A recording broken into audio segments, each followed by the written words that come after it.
अपने ही समाज के बच्चों को इस तरह की भाषा का प्रयोग करेंगी? नहीं, ऐसा नहीं हो सकता। मैं नहीं मानता इस बात को।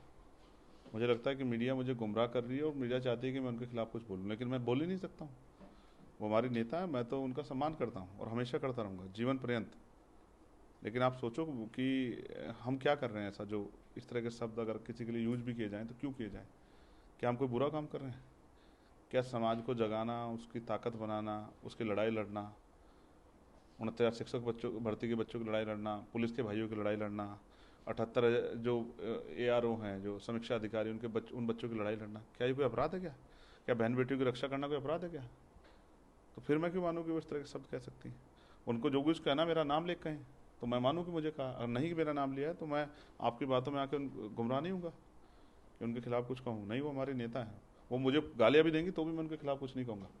मैं उनका सम्मान करता हूँ और ये सम्मान मेरे दिल में है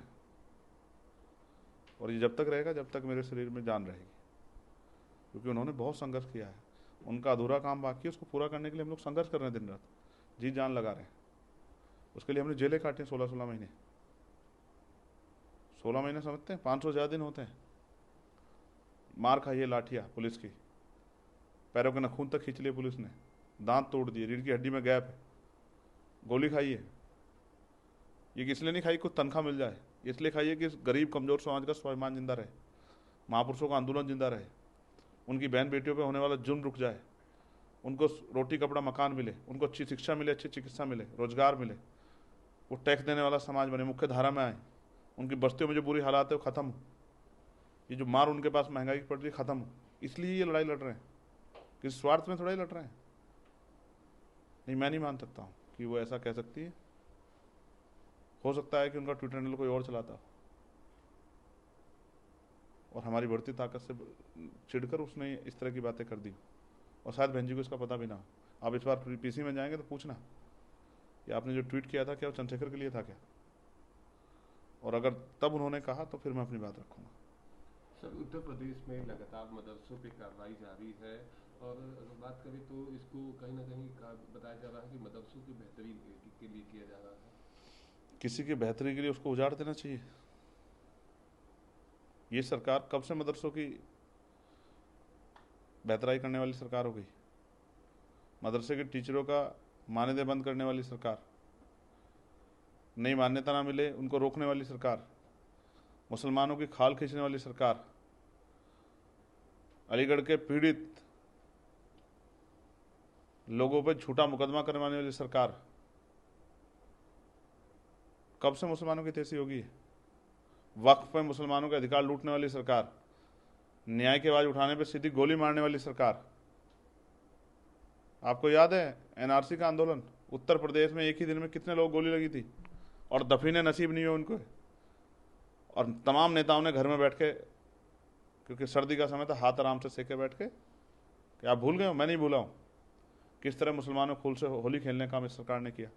यही सरकार नहीं बदली है, सरकार ने उसके विचार बदले, और पैरों में नहीं मारी गोली, आंदोलन करने वाले नौजवानों को सर में गोली मारी थी, मेरे आज भी याद है। और उनको दफीना नसीब नहीं हुआ अपने ज़िले में, दूसरे ज़िले में करवाया और मजबूरी में परिवार को रोते हुए करना पड़ा, और जो उनके जो धार्मिक कार्य थे वो भी नहीं करने दिए गए। आज अगर कोई मुसलमान नमाज पढ़ लेगा तो जेल जाएगा, वहीं सड़क पर जागरण भी होंगे, यात्राएं भी होंगी, सब कुछ होंगे, कुछ नहीं होगा। और कहता हूँ, मैं तो कहता हूँ होना भी नहीं चाहिए, सबकी धार्मिक मान्यता का सम्मान होना चाहिए।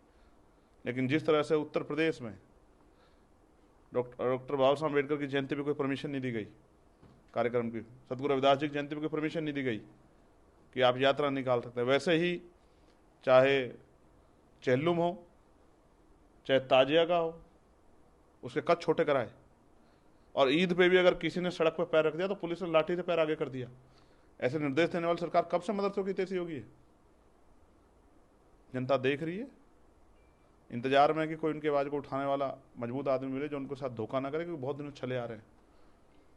और जिस दिन उनका भरोसा आज़ाद समाज पार्टी मजबूत हुआ तो फिर उस दिन जो है उत्तर प्रदेश की राजनीति की जो है भविष्य बदल जाएगा। मेरी बात को आप याद रखना। एक और सवाल सर, मऊ से विधायक अब्बास अंसारी की विधायकी रद्द कर दी गई, उसके ठीक बाद आज सुभाषपा के राष्ट्रीय अध्यक्ष ओम प्रकाश राजभर का कहना है कि वो सीट अब NDA के कब्जे में है, NDA के साथ रही है तो वहाँ से हमारा ही उम्मीदवार होगा। देखिए, मैं उनकी पार्टी का निजी मामला है, वो किसके साथ कब्जे में रही है किसके, वो अलग विषय है। लेकिन आप जानते हैं कि सरकार में पूर्वाग्रह से कार्य हो रहे हैं। मुझे हर 3-4 दिन बाद कोर्ट में दानी पे जाना पड़ता है। वहीं बीजेपी के लोग इससे भी हार्डकोर बयान दे दें, गोली मारो सालों को, तमाम बयान दिए हैं, उन पर कोई कार्रवाई नहीं होती। उनके नेता दुकानें बंद करवाने के लिए घूमते हैं, लाठी लेके घूमते हैं, उन पर कोई कार्रवाई नहीं होती। ठीक है, न्यायपालिका का आदेश है, और जिस तरह से न्यायपालिका के आदेश एक जगह है, और जिस तरह से छुट्टी वाले दिन सरकारी दफ्तर खोल के जो अधिसूचना जारी की कि ये इस बात का पैमाना है कि सरकार अपना रुख स्पष्ट करके बैठी थी कि दूसरे आदमी को कोर्ट जाने का मौका ना मिले। सब उत्तर प्रदेश की पुलिस को नए डीजीपी मिले हैं, जिसको विपक्षी दल काफी हाशिए पे रखकर सवाल खड़े कर रहा है। क्या सवाल खड़े कर रहे हैं? यही कि कार्यवाहक डीजीपी, तो क्या उत्तर प्रदेश में एक भी परमानेंट डीजीपी नहीं बन पाएगा? ये सरकार कौन सा इतिहास बना के जाना चाहती? जाना तो सरकार को है ही, तो कौन सा इतिहास बना के जाना चाहती? कौन सी नई जो है राह दे के जाना चाहती है कि उत्तर प्रदेश में कोई भी परमानेंट डीजीपी नहीं होगा? और क्या आपको नहीं पता 12 लोगों को सुपरसीड करके बनाया है? आपको नहीं पता? मुझे पता है, प्रदेश को पता है कि कार्यवाहक डीजीपी पीछे उनसे ऊपर 12 लोगों को सुपरसीड करके बने। और ऐसा ये आज नहीं है, इससे पहले भी लगातार कार्यवाहक कार्यवाहक कार्यवाहक। मैं तो इनके लिए मंगल कामनाएं करता हूँ। एक लंबा अनुभव, एक लंबा सेवा का अनुभव है, और ये जो बाद के 6 महीने में कोई दाग ना लग जाए, तो उनके लिए भगवान बुद्ध से प्रार्थना करता हूँ कि न्यायप्रिय काम करें जिससे लोगों की मदद हो। आखिरी सवाल सर, ऑपरेशन सिंदूर चलाया गया पाकिस्तान के कारण हरकत के बाद से, उसके ठीक बाद उत्तर प्रदेश सरकार सामूहिक विवाहों में सिंदूरा यानी कि सिंदूर भेजने का काम कर रही है। इसको समाजवादी पार्टी और तमाम विपक्षी दल उस पर तमाम सवाल खड़ा कर रहे हैं। सेना के नाम पर राजनीति नहीं करनी चाहिए, क्योंकि जब सेना के नाम पर राजनीति होती है तो कोई सेना पर सवाल खड़ा करता है तो ये हम बर्दाश्त नहीं कर पाते।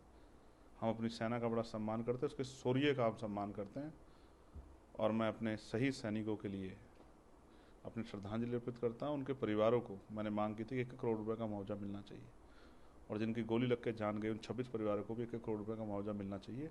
और जो आतंकी जिन्होंने पहलगाम का हमला किया था वो भी फरार घूम रहे, उनको पकड़ के उनको सज़ा दिलानी चाहिए। तब तक कौन सा ऑपरेशन सिंदूर पूरा हो गया है? ऑपरेशन सिंदूर क्यों हुआ? पहलगाम के हमले के बाद। पहलगाम के हमले के आरोपी अभी पकड़े नहीं गए। पहलगाम के हमले का एक मुख्य साजिशकर्ता भी पाकिस्तान में देखा गया, अखबारों ने छापा। तो आप किस बात की जय जयकार कर रहे हैं? सरकार को राष्ट्र धर्म निभाना चाहिए, देश उनके साथ खड़ा है, सख्त कार्रवाई करके आतंकवाद को नाश करना चाहिए कि दोबारा किसी सेना के जवान की जान बॉर्डर पर ना जाए, क्योंकि हर आदमी अपने परिवार के लिए महत्व रखता है।